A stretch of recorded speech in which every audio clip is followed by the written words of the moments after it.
Ik stap hier tussen Nes en Moddergadroon en opeens zit hier een wietbuske. Mooi pot, maar Esther. Kom eens in. Kom maar.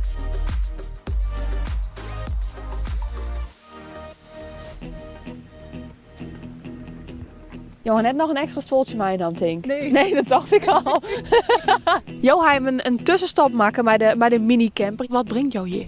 Ik reed een beetje, ik was aan het dwalen.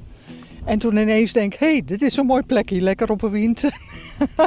Lekker rustig. Ik ben net start om 2,5 weken op vakantie te gaan. En eigenlijk mijn neus gewoon achterna. Ik ga nu richting Lauwersoog.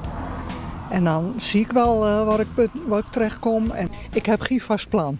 Deze week is de verjaardag van mijn man. Mijn man is overleden. En die is 16e was hij jarig, 20e ben ik jarig, 25e is hij overleden. 27e hebben we hem de eerste keer ontmoet. 29e is hij cremaerd. Nou, dat ben voor mij 2 weken dat ik elk jaar op pad ga. En gewoon even lekker de feestdagen vieren en de andere dagen in stilstaan. En ja, dat doet me goed. Tjis is nu 5 jaar geleden overleden en het eerste jaar ben ik dat gelijk gaan doen. En Tjis reist mee, hè? Ik doe alles maar een beetje zo, niet nadenken en gewoon maar gaan.